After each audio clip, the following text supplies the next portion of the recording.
The Large Hadron Collider at CERN is insanely successful. As the most powerful particle accelerator ever built, the LHC recreates conditions similar to those just moments after the Big Bang. By accelerating particles to near the speed of light and smashing them together. And there, it allows scientists to explore the fundamental building blocks of the universe, potentially leading to new discoveries that could transform our understanding of reality. But now, some scientists believe that beneath its scientific exterior, the colossal machine stretching over 27 kilometers might be pursuing deeper secrets involving dimensions, portals, and ancient technologies. Even Whitney Webb, a renowned researcher, is also delving into this intriguing theory, suggesting it might change everything we thought we knew about science and history. So what hidden truths could CERN be concealing? Could it open a doorway or a tunnel to another dimension? All this and more will be discussed in today's episode. Let's start with the truth that the dimensions of the universe are a vast and complex topic, touching on both the observable and theoretical aspects of cosmology. The universe as we experience it has three spatial dimensions: length, width, and height. These are the dimensions in which all physical objects and phenomena exist and move. These dimensions are familiar to us in everyday life and are described by Euclidean geometry. Time is often considered the fourth dimension. This concept was revolutionized by Albert Einstein's theory of relativity, which introduced the idea of space-time. In this framework, time is intertwined with the three spatial dimensions, forming a four-dimensional continuum. This means that the position of any event in the universe can be described using four coordinates, three spatial and one temporal. Time, therefore, is not an absolute measure, but is relative, depending on the observer's velocity and the gravitational field they are in. In everyday experience, we perceive time as a linear progression from the past through the present to the future. However, in the context of relativity, time can bend, stretch, and contract depending on the relative speed of observers and the presence of massive objects. This interplay between space and time is one of the key insights of modern physics. Beyond the four dimensions, three for space and one for time, theoretical physics proposes the existence of additional dimensions that are not directly observable. These are often discussed in the context of advanced models. For instance, string theory is one of the most prominent frameworks that suggest higher dimensions.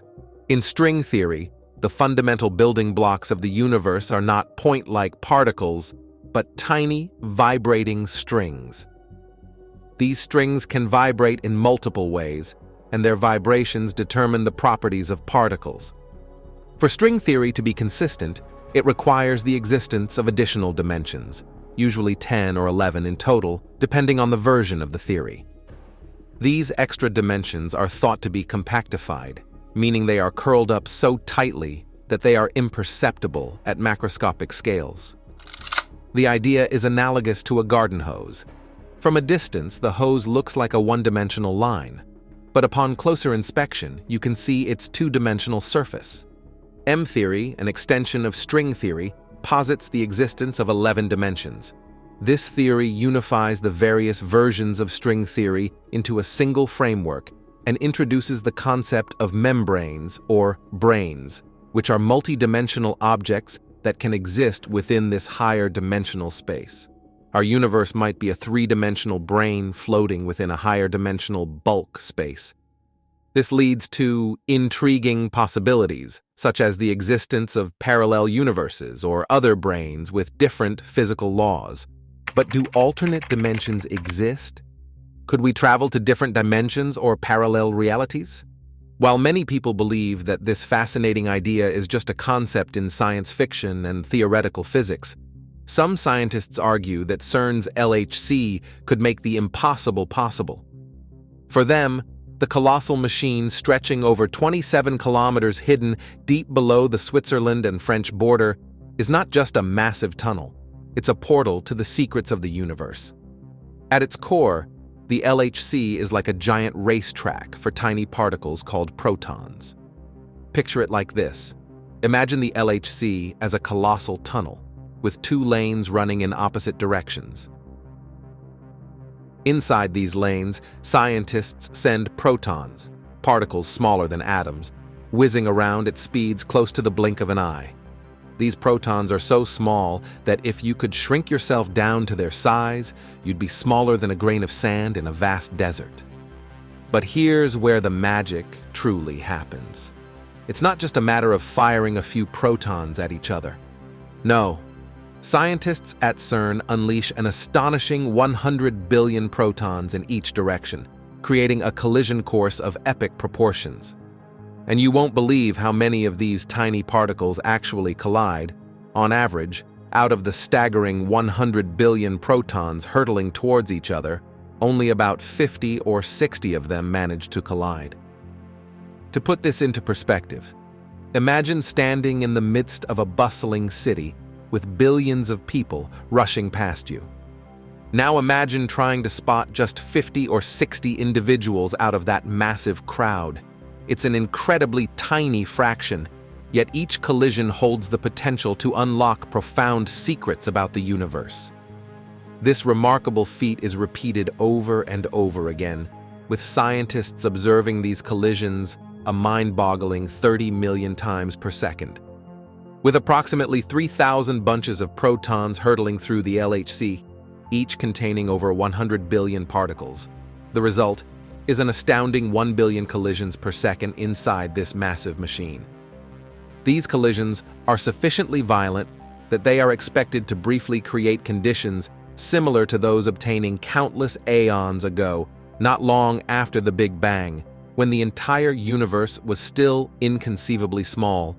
It was smaller than a proton for quite some time, seemingly, still with all the stuff that nowadays makes up all the supra-enormity of space and galaxies and so forth packed in somehow. Naturally, some extremely strange phenomena are to be expected when one mangles the very fabric of space-time itself in this fashion. Various eccentric nutballs have claimed that this would doom humanity in one fashion or another, perhaps converting the entire Earth, everything on it, and possibly the rest of the universe too, into Strangelay soup, monopole mulligatawny, or some other sort of frightful sub-particulate blancmange or custard.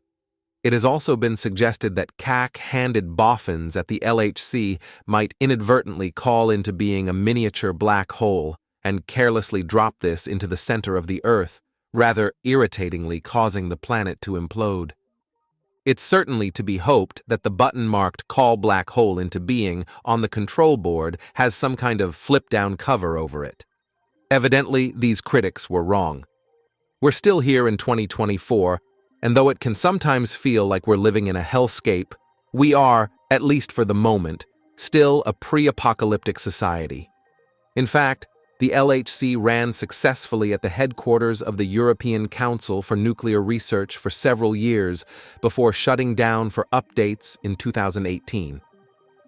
In that time, the particle accelerator facilitated some of the biggest international science collaborations the world has ever seen, resulting in the discovery of an elementary particle named the Higgs boson, also known as God particle.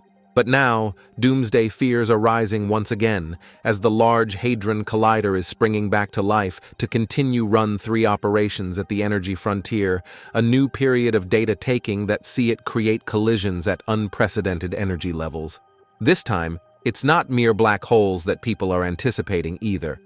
Some boffins have speculated that black holes might alternatively act as space warp wormhole portals into alternate universes, or something.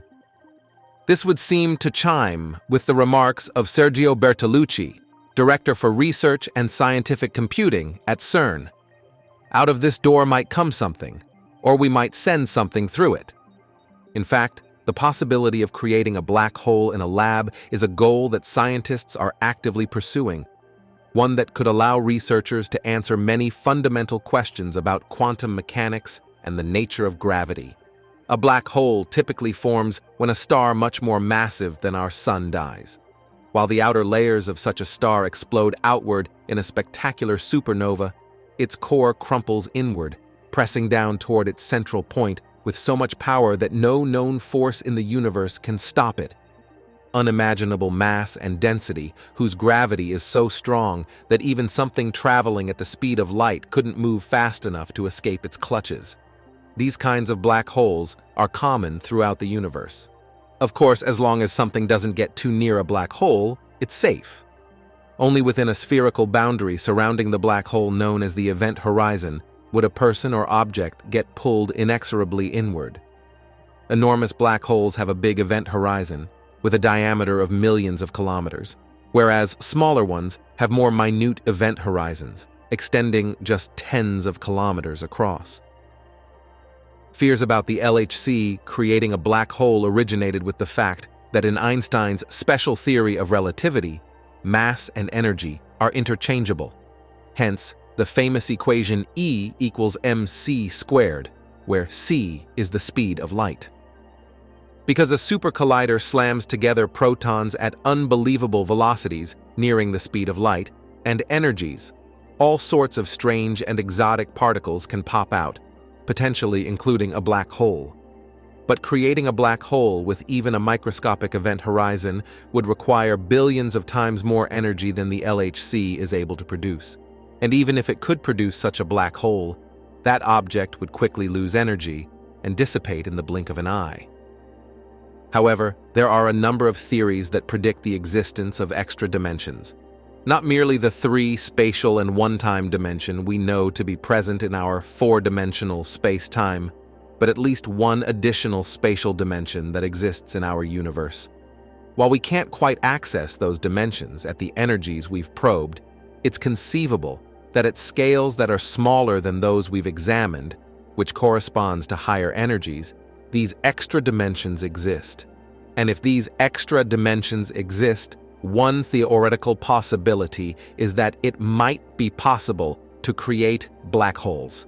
And over the years, scientists have looked into the possibility that black holes could be wormholes to other galaxies. They may even be, as some have suggested, a path to another universe. Such an idea has been floating around for some time. Albert Einstein teamed up with Nathan Rosen to theorize bridges that connect two different points in space-time in 1935.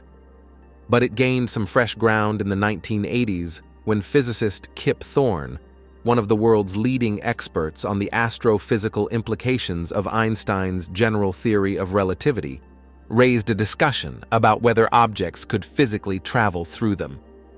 Indeed, Thorne, who lent his expert advice to the production team for the Hollywood movie Interstellar, wrote, "We see no objects in our universe that could become wormholes as they age," in his book, The Science of Interstellar.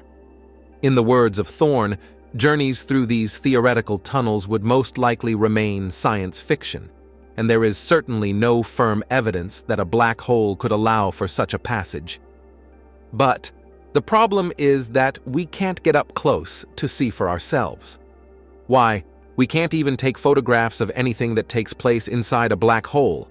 If light cannot escape their immense gravity, then nothing can be snapped by a camera.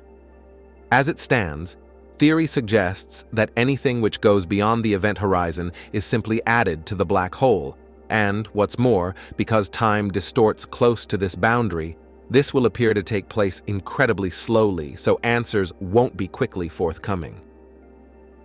As Douglas Finkbeiner, professor of astronomy and physics at Harvard University, said, "I think the standard story is that they lead to the end of time. An observer far away will not see their astronaut friend fall into the black hole. They'll just get redder and fainter as they approach the event horizon as a result of gravitational redshift. But the friend falls right in to a place beyond forever." Whatever that means. Put simply, while opening a portal to another dimension is still just speculation, we can't rule out this bold idea. After all, the universe is indeed mind-boggling. It's vast, mysterious, and full of wonders that challenge our understanding.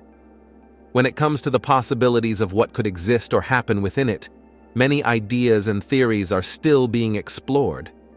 From the nature of dark matter and dark energy to the potential for multiple dimensions or parallel universes, The possibilities seem almost limitless. In science, we strive to rule out impossibilities by testing hypotheses and gathering evidence, but some questions remain open-ended and speculative. The idea that anything is possible, or that we can't rule out certain phenomena, reflects the awe and curiosity that drive our exploration of the universe. In addition, although a black hole can move us to, it also can offer an even more grim fate: the possibility of destroying the Earth itself entirely, perhaps even swallowing it whole. While life on Earth is expected to come to an end within 2 billion years as the Sun continues to swell, expand, and heat up, we expect the Earth itself to stick around for another 5 to 7 billion years, until the Sun becomes a red giant, at which point it will engulf Mercury, Venus, and possibly the Earth as well. But there's always the possibility that a black hole will randomly, as the stars and stellar remnants dance throughout the Milky Way, pass into our solar system, devouring our planet in the process. But is there any way we can know when it's coming? Will there be a warning, or will we simply be swallowed up before knowing what's going on? To be honest, this is a challenging question, because while the black holes that we know of are too far away to swallow us anytime in the foreseeable future, we know that there are plenty of invisible lurkers out there, and those are perhaps the most dangerous ones of all. So far, there are only 4 main ways we know of to directly detect black holes. One is through their emissions of light, particularly X-ray light. You might immediately object and say, "Wait a minute, I thought the defining feature of black holes was that they're black, as in, no light can escape from them." And that's true, from within their event horizons. There's an imaginary surface you can draw around any black hole, a sphere for a non-rotating black hole, and a flattened oblate spheroid for a spinning black hole, that separates its outsides from its insides. If anything crosses over to the inside of the event horizon, it cannot escape. It must inevitably hit the central singularity, where it only adds to the black hole's mass and energy. But the event horizons of black holes are very small. While stars like our Sun are more than 1 million kilometers across, and giant stars like Betelgeuse can be larger than Jupiter's orbit around the Sun, over 1 billion kilometers across, black holes are the densest objects in the known universe. A black hole of the mass of the Sun would have an event horizon of just 3 kilometers in radius. The supermassive black hole Sagittarius A at our galaxy's center, the largest in the Milky Way, is about 20 million kilometers across. Whenever a clump of matter intersects that black hole, whether a planet, star, cloud of gas, or anything else, only a fraction of the mass gets devoured. The rest gets torn apart and accelerated, where it emits radiation we can observe. We see this around active black holes at the centers of galaxies all the time. The active ones emit spectacular streams of radiation, all thought to be caused by infalling matter. There are hundreds of these X-ray binaries presently known, indicating the presence of many of our galaxy's black holes. Unfortunately, this configuration doesn't describe most black hole systems, and so cannot detect most of the Milky Way's black holes. The second way we can do it is by looking at the gravitational waves emitted by black holes orbited by other masses: stars, white dwarfs, neutron stars, or other black holes. These emitted gravitational waves have a specific frequency and amplitude that depends on the masses and separations of the 2 objects orbiting one another. Since the advanced LIGO detectors began operating in 2015, many dozens of black hole pairs have been found with this technique. Again, unfortunately, this technique can only reveal black holes that are in the actual act of merging with other black holes with present technology. The third way to detect black holes is very new, and it's actually the method used to detect the new record holder for the closest known black hole to Earth, Gaia BH1. By observing an individual star very precisely over time, we were able to detect an unusual pattern to its motion. As it moved through the sky, It traced out a helix-like shape, as though it was orbiting some invisible, unseen mass.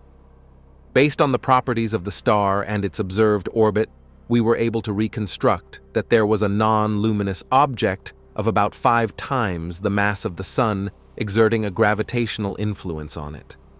There's a known class of object that fits exactly such a description: a black hole. But again, it's very hard to make sensitive enough observations, particularly at large distances, to detect these tiny perturbations to a star's motion. Meanwhile, the fourth method for detecting black holes, even though it's been the least successful method so far, is the only one that has a hope of revealing most of the black holes we have yet to find: gravitational microlensing. Consider this. Not all stars or black holes are in binary systems, and only a fraction of the ones that are have these black holes orbiting close enough to emit any signal detectable with current technology. But every black hole, and in fact every mass in the universe, exerts a gravitational influence on the fabric of space itself, causing space to curve wherever it happens to be.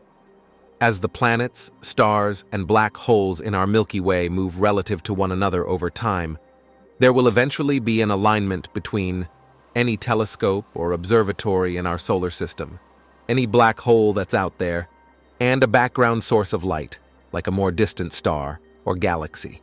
When this occurs, the background light source will appear to brighten and distort due to the effects of curved spacetime, a phenomenon known as gravitational lensing, or, for these little point masses, gravitational microlensing, enabling us to reconstruct the properties of even invisible foreground masses, like black holes. Assuming that black holes are randomly distributed throughout the galaxy and that there really are a few 100 million of them present, this likely means that the closest black hole to Earth is only around 40 or 80 light-years away. That's a very, very different thing to consider from the closest black hole being over 1,000 light-years away. All of a sudden, you might not feel so safe. And indeed, we aren't necessarily safe. If a black hole contacts the Earth, of course it will swallow us. But we don't need to be swallowed in order to suffer catastrophic consequences. If a black hole simply passes very close by the Earth, it would cause what's known as a tidal disruption event, an event where the black hole's gravitational influence on the closer side of Earth is so much stronger than on the farther side of Earth that it actually begins ripping our planet apart. Similarly, the top side of Earth would be pulled down, relative to the center, while the bottom side gets pulled upward. In short order, the gravitational and atomic bonds holding Earth together can be shattered, transforming our planet from a solid sphere into a thin, stretched debris stream that looks like a piece of spaghetti. In fact, astronomers have named this exact process spaghettification because of the stretching effects that black holes have. As gruesome as that fate is, that would still require a black hole to pass very close to Earth, so close that it's highly unlikely to ever occur. What's more likely to occur, however, is that one of these rogue black holes will pass somewhere within the vicinity of our solar system, where it behaves just like any other mass, tugging on the Sun and all of the planets in a fashion that gets stronger the closer the black hole gets.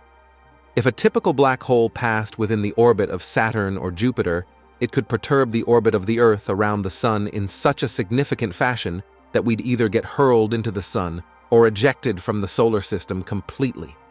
That would certainly be a catastrophe for humans.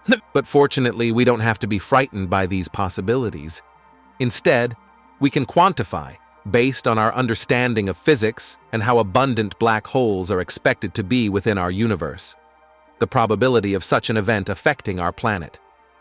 These 3 possibilities of a black hole swallowing Earth, of a black hole spaghettifying Earth, or of a black hole ruining our stable, life-friendly orbit around the Sun, can all be quantified. In order to actually swallow the Earth, a black hole would have to get very close to our planet, close enough that, when you factor in how Earth would accelerate due to gravitational attraction, there would be actual physical contact between the Earth and the black hole. Given how many black holes we expect are out there and how long our solar system has been around, that's only about a 1% chance, or 1 in 100 billion, that any planet would encounter a black hole over the past 4.5 billion years.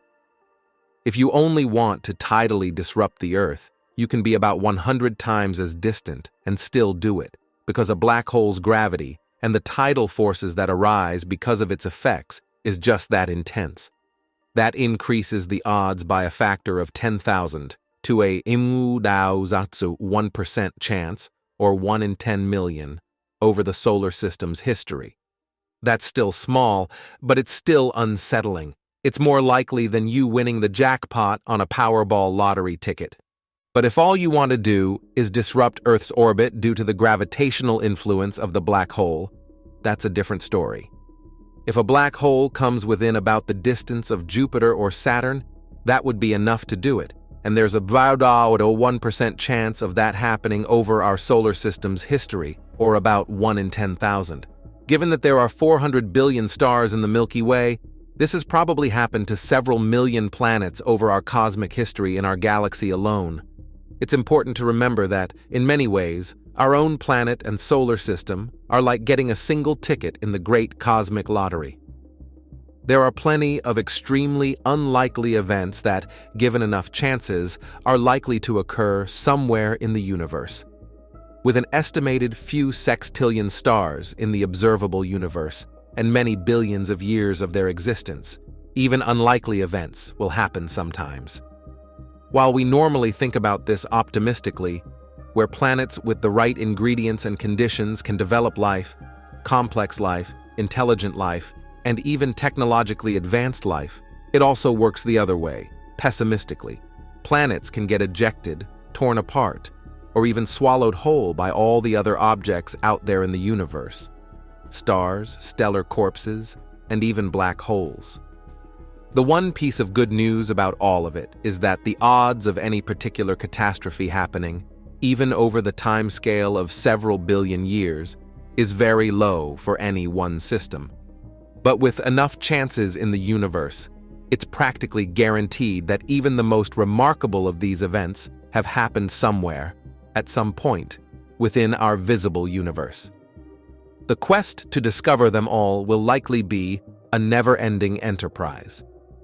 That's all the information that we have for you today. Don't forget to give us a thumbs up if you enjoyed today's episode, subscribe if you haven't already, and hit the bell so you never miss out on future episodes. And be sure to also tell us what you think about today's content. Everyone's support motivates us to continue delivering quality content and to always improve. As always, thanks for watching, and we will see you next time.